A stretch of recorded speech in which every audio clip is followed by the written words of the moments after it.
नमस्कार दोस्तों, कैसे आप सभी लोग। आज तारीख है 13 जून 2024 है, दिन गुरुवार। हिंदी तिथि की बात करें तो आज ज्येष्ठ माह के शुक्ल पक्ष की सप्तमी तिथि है। एक बार फिर से दोस्तों हाजिर हो गए आपके सामने राजस्थान की आज की 40 और गर्मा गर्म बड़ी खबरों को लेकर। बताएंगे आपको सभी खबरों के बारे में विस्तार से, लेकिन उससे पहले आज की बड़ी खबरों पर, मुख्य समाचारों पर, टॉप हेडलाइंस पर एक नजर डाल लेते हैं। राजनीतिक हलकों से बड़ी खबर आई दोस्तों। अशोक गहलोत ने कहा कि मोदी की गारंटी को झुठला रही है राजस्थान सरकार। टीडीपी और जेडीयू होंगे बीजेपी का अगला निशाना, बाहर से देते समर्थन। इसी के साथ ही दोस्तों सीएम भजनलाल शर्मा ने कहा कि प्रदेश में गैंग गिरोह को पनपने नहीं देंगे। राजस्थान पुलिस दिवस पर उत्सव फंड को 1 करोड़ से बढ़ाकर 1.5 करोड़ रुपए किया। इसी के साथ दोस्तों आपको बता दें, राजस्थान की एक और भर्ती में फर्जीवाड़ा सामने आया है। 136 अभ्यर्थियों ने फर्जी दस्तावेज लगाए थे। यूनिवर्सिटी में रिकॉर्ड तक नहीं, 2859 पदों पर होनी है नियुक्तियां। अभी 10वीं और 12वीं की मार्कशीट की भी जाँच होने की संभावना है। वहीं दोस्तों अब 1800 मेगावाट बिजली उत्पादन बढ़ाएगा राजस्थान। दूसरे राज्यों से बिजली का लेन देन होगा बंद। कोटा, झालावाड़ और बारां में थर्मल प्लांट लगेंगे। वहीं दोस्तों आतंकवादी हमले में मारे गए परिवारों को 50-50 लाख का मुआवजा। संविदा पर नौकरी भी देगी सरकार। जयपुर में आंदोलन के बाद बनी सहमति। इसी के साथ ही दोस्तों राजनीतिक हलकों से एक और बड़ी खबर आ रही है। राजस्थान उपचुनाव में एनडीए को समर्थन देंगे राजकुमार रोहतक। सीएम भजनलाल शर्मा से मुलाकात के बाद हुई अटकलें तेज। वहीं दोस्तों एक और बड़ी खबर आ रही है। भजनलाल सरकार अब गलत पट्टों को करेगी निरस्त। गहलोत सरकार में हुए कामों का होगा रिव्यू। बताएंगे दोस्तों आपको पूरी खबर। वहीं दोस्तों बताएंगे आपको डाक विभाग की ये नई स्कीम। मात्र 755 रुपए में आपको मिलेगा 15 लाख तक का लाभ। जानने के लिए दोस्तों बने रहें। बताएंगे आपको प्रदेश की 40 बड़ी खबरों के बारे में विस्तार से, लेकिन उससे पहले अगर अभी तक आपने चैनल को सब्सक्राइब नहीं किया तो सबसे पहले चैनल को सब्सक्राइब कर दे, वीडियो को लाइक कर दे और अपने कमेंट जरूर कर दी। राजस्थान की आज की पहली और बड़ी खबर दोस्तों जयपुर से निकलकर आई है। जयपुर में एक बार फिर से हिंदू परिवारों का पलायन हो गया है शुरू। घरों के बाहर पोस्टर लगाए, लिखा पलायन रोके, गैर हिंदुओं को मकान न बेचे। देखिए दोस्तों जयपुर में पहले किशनपोल फिर ब्रह्मापुरी, ये वे कॉलोनियां है जहां से हिंदू परिवारों का पलायन हो रहा है। अब शहर के भट्टा बस्ती थाना इलाके के शिवाजी नगर में भी ऐसा ही एक मामला सामने आया। यहां 12 से ज्यादा घरों के बाहर पोस्टर लगे हैं। इसमें लिखा है, सनातनियों से अपील है कि पलायन रोके। सनातन भाई बहनों से निवेदन है कि वे अपने मकान गैर हिंदुओं को न बेचे। लोगों ने आरोप लगाया कि कुछ लड़कों ने माहौल खराब कर रखा है, नशा बेच रहे हैं और लड़कियों को भी परेशान करते हैं। हालांकि पुलिस ये दावा कर रही है कि उन्हें वहां से इस तरह के कोई पोस्टर नहीं मिले और न ही इन पोस्टरों को लेकर कोई जानकारी है। दोस्तों स्थानीय लोगों का इस पर आरोप है कि कुछ लोगों ने यहाँ आतंक मचा रखा है। इसी से परेशान होकर लोगों ने घर तक छोड़ दिया। स्थानीय निवासी ममता ने बताया कि कुछ बदमाश हमारे बच्चों को खराब कर रहे हैं। वे जानबूझकर हमारे बच्चों को टारगेट कर स्मैक तक बेच रही है। स्थानीय लोगों ने यह भी बताया कि इससे परेशान होकर थाने भी गए थे, लेकिन किसी भी तरीके की कोई भी कार्रवाई नहीं की गई। मोहल्ले के लोगों का आरोप है कि 7 दिन से लगातार थाने जा रहे हैं, लेकिन इसके बाद भी कोई मामला दर्ज नहीं किया गया। वहीं इधर थाना अधिकारी कैलाश बिश्नोई का कहना है कि पलायन जैसी तो कोई बात सामने अभी तक नहीं आई। स्थानीय लोगों ने शिकायत दी थी कि समुदाय विशेष के लोग उनकी कॉलोनी में आकर उपद्रव और छेड़छाड़ करते हैं। इसके लिए महिला स्क्वाड टीम को तैनात भी किया जाएगा। पोस्टर वाली जानकारी के बारे में हमें कुछ नहीं पता। गहलोत बोले, मोदी की गारंटी को झुठला रही है राजस्थान सरकार। टीडीपी और जेडीयू होंगे बीजेपी का अगला निशाना, बाहर से देते समर्थन। देखिए दोस्तों पूर्व सीएम अशोक गहलोत ने केंद्र और राज्य सरकार पर निशाना साधा है। गहलोत ने भजनलाल सरकार पर मोदी की गारंटी को झूठा साबित करने का आरोप लगाया। गहलोत ने एनडीए सरकार में शामिल टीडीपी और जेडीयू से कम मंत्री बनाने पर तंज कसा है। गहलोत ने दावा किया कि बीजेपी का अगला निशाना अब टीडीपी और जेडीयू होगी। गहलोत ने राजस्थान में फ्री बिजली योजना को लेकर भी भजनलाल सरकार पर निशाना साधा। गहलोत ने सोशल मीडिया प्लेटफॉर्म एक्स यानी ट्विटर पर लिखा कि हमारी सरकार ने महंगाई राहत कैंप लगाकर जनता को 10 राहत भरी योजनाएं दी थी। इनमें 100 यूनिट घरेलू बिजली फ्री भी शामिल थी। इसमें करीब 1 करोड़ 4 लाख उपभोक्ताओं का बिजली बिल शून्य हो गया था और महंगाई से बड़ी राहत मिली थी। इन योजनाओं को आगे बढ़ाने की गारंटी मोदी जी विधानसभा चुनाव में देकर गए, लेकिन राजस्थान सरकार इस गारंटी को झूठा साबित कर रही है। सीएम जन सुनवाई केंद्र के सामने युवक ने ली भू समाधि। सीआरपीएफ ने अनुकंपा नियुक्ति के लिए सरकार को लिखा लेटर। 3 साल बाद भी नहीं मिली नौकरी। देखिए दोस्तों भरतपुर में एक युवक ने सीएम जन सुनवाई केंद्र के सामने भू समाधि ले ली। युवक 3 साल से अनुकंपा नियुक्ति के लिए भटक रहा है, लेकिन उसे सिर्फ आश्वासन ही मिल रहा है। वहीं राधेश्याम उर्फ गौरव निवासी प्रिंस नगर ने बताया कि उसके पिता सीआरपीएफ में कांस्टेबल के पद पर तैनात थे। 7 नवंबर 1999 में वो फील्ड ऑपरेशन के लिए नीमच, जो मध्य प्रदेश में पड़ता है, से रांची, जो झारखंड में पड़ता है, वहां जा रहे थे। इस दौरान उन्हें दिमागी बुखार आ गया और उनका निधन हो गया था। उस समय मैं 3 महीने का था। राधेश्याम ने बताया कि उसके पिता को सही शहीद का दर्जा भी नहीं मिला। वहीं सीआरपीएफ की तरफ से 2020 में राजस्थान सरकार को लेटर लिखा गया। इसमें राधेश्याम को एलडीसी की नौकरी देने की सिफारिश की गई। राधेश्याम ने बताया कि एलडीसी की नौकरी के लिए वो तैयार है, लेकिन उसे नौकरी अब तक नहीं मिली है।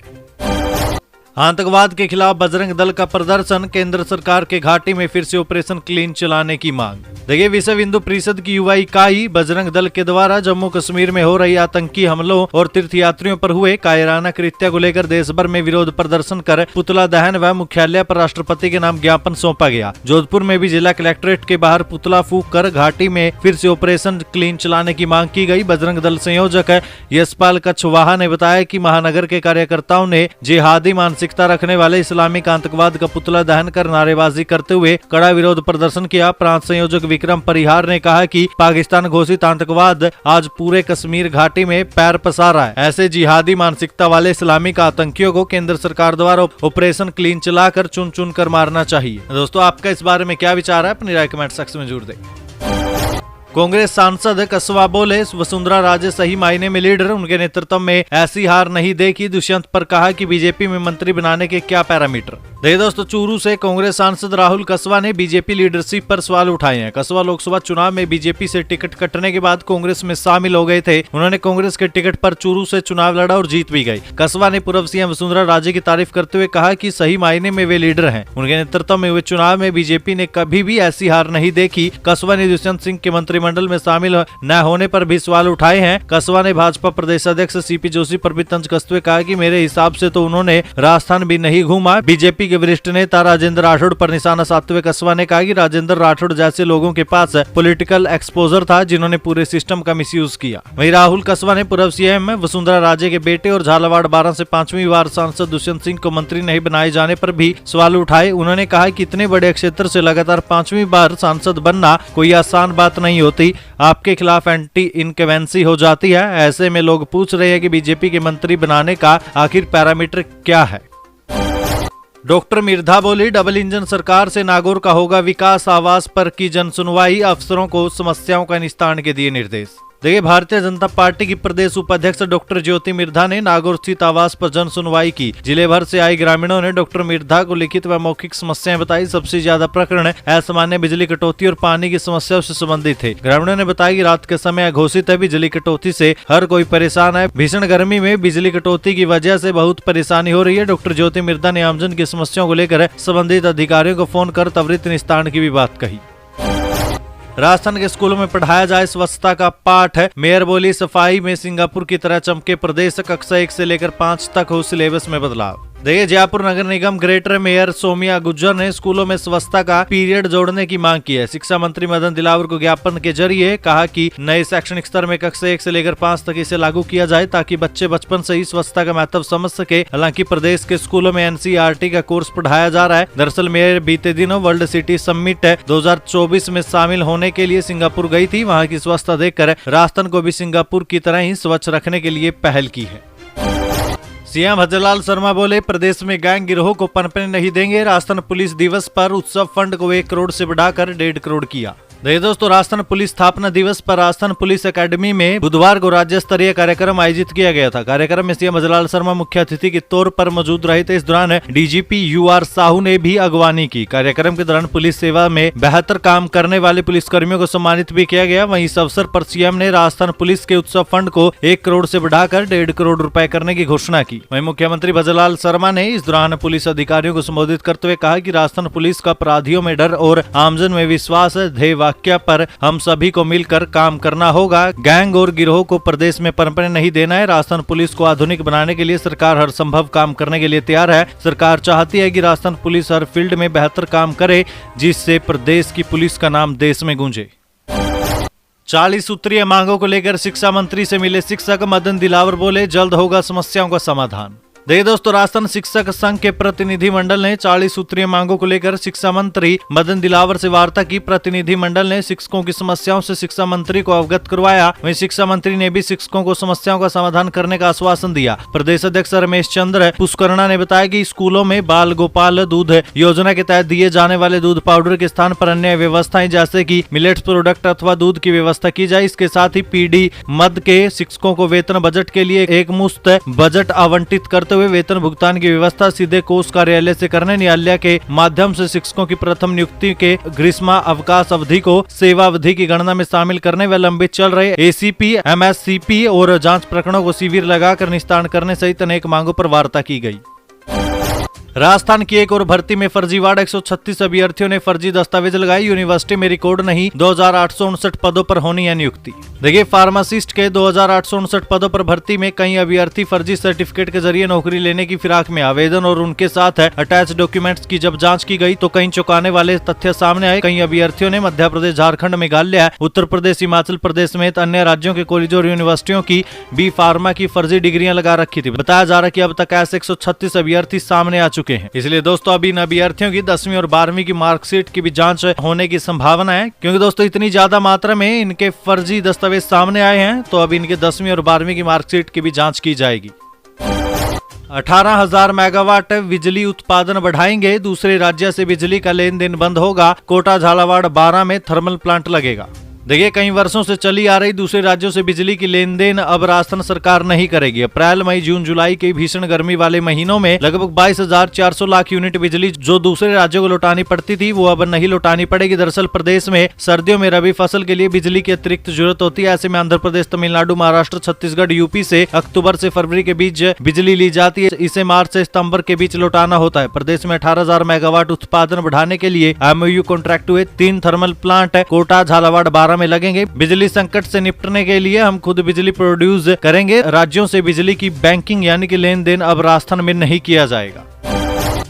आतंकवादी हमले में मारे गए परिवारों को 50-50 लाख मुआवजा, संविदा पर नौकरी भी देगी सरकार। जयपुर में आंदोलन के बाद बनी सहमति। देखिए, जम्मू कश्मीर में हुए आतंकी घटना में मारे गए 4 लोगों के शव पहुंचते ही मुरलीपुरा, जयपुर और चोमू थाने के बाहर हजारों लोगों ने प्रदर्शन किया। चोमू और जयपुर में चल रहा धरना मुआवजा और संविदा पर नौकरी के लिए लिखित आश्वासन के बाद खत्म हुआ। मृतक आश्रितों को 50 लाख रुपए मुआवजा और संविदा पर नौकरी, डेयरी बूथ देने पर सहमति बनी है। इससे पहले प्रदर्शनकारियों ने बाजारों को भी बंद कर दिया था। रास्ता जाम कर बसों में भी तोड़फोड़ की गई थी। पुलिस ने जाम हटाने के लिए हल्का बल प्रयोग भी किया था। राजस्थान में बीजेपी अध्यक्ष के बदलाव की चर्चा, क्या होगा अब नए चेहरे का गणित। देखिए, लोकसभा चुनाव 2024 के दौरान ही राजस्थान में प्रदेश बीजेपी अध्यक्ष को बदलने की अटकलें लगने लग गई थी। अब मगर नतीजों का इंतजार किया जा रहा था। 4 जून के नतीजों में राजस्थान में जो बड़ा सियासी बदलाव हुआ है उसके बाद बीजेपी की राजस्थान इकाई में बदलाव की चर्चा जोर पकड़ रही है। पिछले 2 चुनावों में राज्य की सभी 25 सीटें जीतने वाली बीजेपी इस चुनाव में मात्र 14 सीटें जीत सकी। कांग्रेस ने 8 सीटें जीती, जबकि उसके सहयोगी पार्टियों को 3 सीटें मिली। चुनावी तस्वीर साफ होने के बाद अब राजस्थान में बीजेपी अध्यक्ष को बदलने की सुगबुगाहट शुरू हो गई है। हालांकि बीजेपी की ओर से किसी भी तरीके का कोई अधिकार बयान नहीं आया, लेकिन हाल ही में भजनलाल शर्मा ने सप्त ग्रहण समारोह के दौरान दिल्ली का दौरा किया था। उस वक्त वो अमित शाह से लेकर राजनाथ सिंह जैसे कई बड़े नेताओं से मिले। ऐसा कहा जा रहा है कि भजनलाल शर्मा ने अमित शाह के सामने पार्टी की परफॉर्मेंस की रिपोर्ट सौंपी थी। बताया जाता है कि उसमें यह भी कहा गया कि पार्टी की हार के बड़े कारणों में राजस्थान में संगठन की निष्क्रियता को माना गया है। इसके बाद बीजेपी अध्यक्ष के बदलाव की चर्चा ने और जोर पकड़ लिया। राजस्थान उपचुनाव में एनडीए का समर्थन देंगे राजकुमार राउत, सीएम से मुलाकात के बाद अटकलें तेज। देखिए दोस्तों, कांग्रेस पार्टी के समर्थन से पहली बार सांसद बने राजकुमार राउत को लेकर राजस्थान की राजनीति में हर दिन नए नए एंगल सामने आ रहे हैं। कभी राजकुमार राउत पूर्व मुख्यमंत्री अशोक गहलोत और प्रदेश कांग्रेस अध्यक्ष गोविंद सिंह डोटासरा से मिलते हैं, तो कभी वो मंत्री किरोड़ीलाल मीणा और मुख्यमंत्री भजनलाल शर्मा से मुलाकात करते हैं। इससे कई तरह की अटकलें जन्म ले रही है। भारत आदिवासी पार्टी का रुख किस पार्टी की ओर है, इसको लेकर अभी तक कोई भी तस्वीर साफ नहीं हुई है। लेकिन मुख्यमंत्री से मुलाकात के बाद आने वाले राज्यसभा सांसद उपचुनाव और विधानसभा उपचुनाव में भारत आदिवासी पार्टी द्वारा एनडीए को समर्थन देने की चर्चाएं शुरू हो गई है। हालांकि दोस्तों, भारत आदिवासी पार्टी और नवनिर्वाचित सांसद राजकुमार राउत ने कई बार स्पष्ट भी कर दिया कि वो स्वतंत्र रूप से लोकसभा में भारत आदिवासी पार्टी का प्रतिनिधित्व करेंगे और जरूरत होने पर इंडिया गठबंधन को समर्थन व्यक्त करेंगे। इसके बावजूद भी मुख्यमंत्री भजनलाल शर्मा से मुलाकात के बाद उनके एनडीए का हिस्सा बनने की अटकलें और ज्यादा तेज हो गई है। अब साल में 2 बार होंगे यूनिवर्सिटी और कॉलेजों में एडमिशन। जनवरी 2025 से लागू होगी नई व्यवस्था। देखिए, दुनिया में टॉप एजुकेशनल इंस्टीट्यूट से शिक्षा के क्षेत्र में मुकाबले के लिए अब देश भी आगे बढ़ने को तैयार है। भारत के हायर एजुकेशन इंस्टीट्यूशन में भी साल में 2 बार एडमिशन और एग्जाम दोनों हो सकेंगे। यूजीसी ने इस नई व्यवस्था के लिए अपनी मंजूरी दे दी है। दुनिया के टॉप ग्लोबल इंस्टीट्यूट्स में ऐसी व्यवस्था की है कि वहाँ साल में 2 बार प्रवेश प्रक्रिया शुरू होती है और 2 बार ही एग्जाम का प्रोसेस आयोजित किया जाता है। अब हमारे देश में भी ये सिस्टम लागू होने जा रहा है। इसके तहत पहला स्तर जुलाई अगस्त से शुरू होगा और दूसरे स्तर की शुरुआत जनवरी फरवरी से की जाएगी। दोनों ही सेशन 12-12 महीने के होंगे। दोनों स्तरों के लिए साल में 2 बार एडमिशन प्रोसेस चलेगा और 2 बार ही फाइनल एग्जाम होंगे। इसके अलावा 2-2 बार प्लेसमेंट के मौके भी मिलेंगे। अशोक गहलोत ने क्यों कहा टीडीपी जेडीयू को अपने सांसदों की हॉर्स ट्रेडिंग के लिए तैयार रहना चाहिए।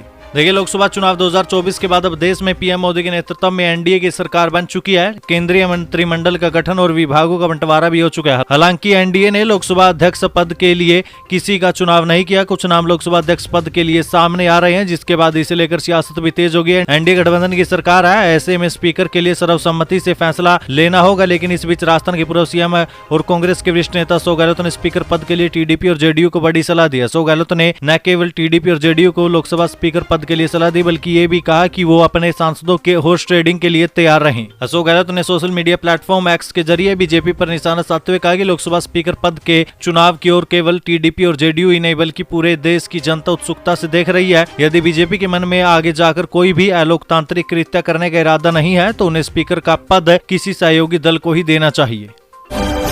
भजनलाल सरकार गलत पट्टों को करेगी निरस्त, गहलोत सरकार में हुए कामों का होगा रिव्यू। देखिए दोस्तों, यूडीएच मंत्री झावर सिंह खर्रा ने बीते दिनों शिवालय में विभागों की बैठक ली थी। यूडीएच विभाग ने रिव्यू करवाने का फैसला लिया। बैठक में जानकारी सामने आई कि गहलोत सरकार में बड़ी संख्या में मकानों के पट्टे जारी किए गए थे। इसमें गड़बड़ी की शिकायतें सामने आ रही है। अब विभाग अशोक गहलोत सरकार में जारी किए गए गलत पट्टों का रिव्यू करेगा। हाल ही में सीएम ने सभी विभागों को निर्देश दिए थे। सैटेलाइट इमेज का भी सहारा लिया जाएगा, जिससे पता लगाया जा सकेगा कि जब पट्टे जारी किए गए उस समय वहां योजना का भवन था कि नहीं। वहीं भजनलाल सरकार गलत पट्टों को निरस्त भी करेगी। गरीय विकास मंत्री झावर सिंह खर्रा ने इस संबंध में अफसरों को दिशा निर्देश भी दे दिए हैं। इसके लिए सरकार सार्वजनिक सूचना जारी कर आधिकारिक रूप से शिकायत आमंत्रित करेगी।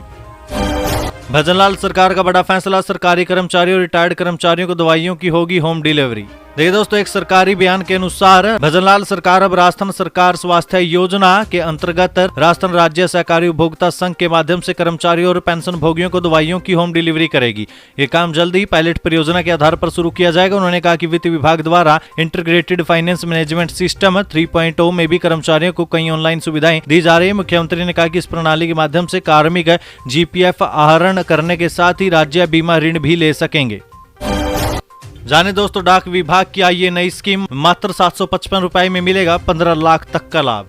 देखिए दोस्तों, सरकार समय समय पर आम लोगों के लिए नई नई योजनाएं लाती है, जिससे उनकी कुछ बचत हो सके और मुसीबत के समय में उनके पैसे उन्हीं के काम आ सके। ऐसी एक योजना डाक विभाग द्वारा लॉन्च की गई। डाक विभाग ने नीवा बूपा हेल्थ इंश्योरेंस के साथ नीवा बूपा एक्सीडेंटल पॉलिसी की शुरुआत की है। 1 साल के लिए 755 रुपए में पॉलिसी ली जा सकती है। किसी भी दुर्घटना और मृत्यु होने पर नॉमिनी को 15 लाख रुपए का लाभ मिलेगा। जोधपुर के स्टेशन रोड स्थित मुख्य डाकघर में भी इन दिनों इस योजना के लाभ लेने के लिए लोग जानकारी के लिए भी पहुंच रहे हैं। अधिकांश योजनाओं की अब ऑनलाइन के माध्यम से भी जानकारी उपलब्ध करवाने के लिए विभाग की ओर से डिजिटल प्लेटफॉर्म भी उपयोग में लिया जा रहा है।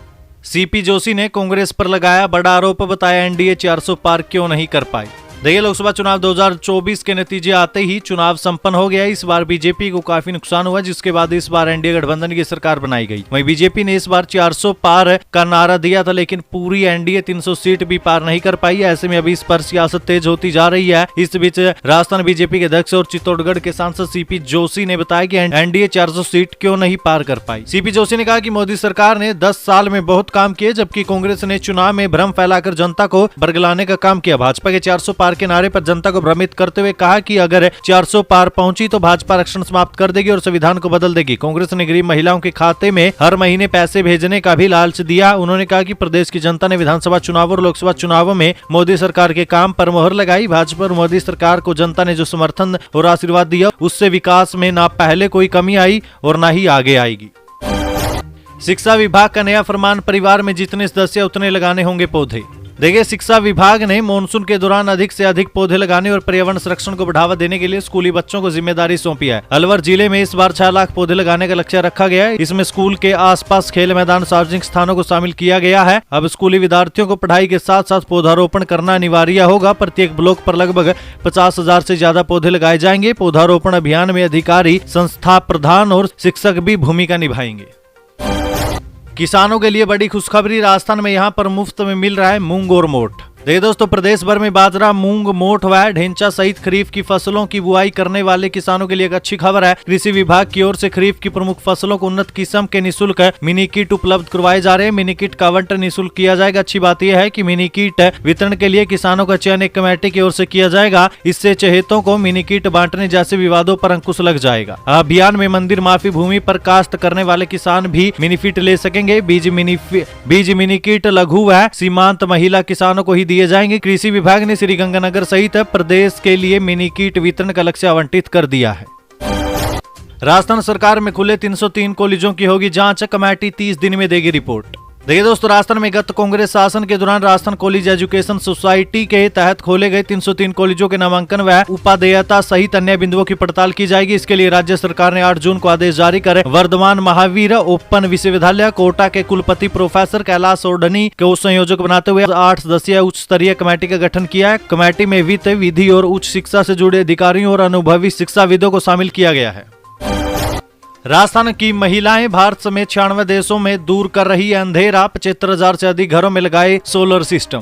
देखिए दोस्तों, तिलोनिया गांव के बेयरफुट कॉलेज ने न केवल भारत बल्कि दुनिया के 96 देशों में पहचान बनाई है। देश समेत अफ्रीका महाद्वीप और अन्य देशों की ग्रामीण महिलाओं को यहां सोलर उपकरण बनाने और उनकी देखभाल का प्रशिक्षण देकर उन्हें सोशल इंजीनियर के तौर पर तैयार किया जा रहा है। इस केंद्र में करीब 3,000 महिलाएं प्रशिक्षण प्राप्त कर अपने अपने गाँव या क्षेत्रों के ऐसे घरों में सोलर उपकरण लगाकर उन्हें रोशन कर रही है जहाँ बिजली की व्यवस्था नहीं है या फिर केरोसिन इत्यादि से रोशनी की जाती है। केरोसिन पर बढ़ी हुई इसी निर्भरता को समाप्त करने के लिए और पर्यावरण को भी प्रदूषित होने से बचाने के लिए वर्तमान में ये दुनिया भर में सोलर मम्मा रूप से भी जानी जाती है। भारत समेत Ethiopia, Malawi, Uganda, Zimbabwe, Kenya, Namibia, Zambia, Tanzania, Senegal, Mali, PNG, Zanzibar, Sudan सहित 96 देशों में सोलर इंजीनियर बनकर अपनी आजीविका चला रही है।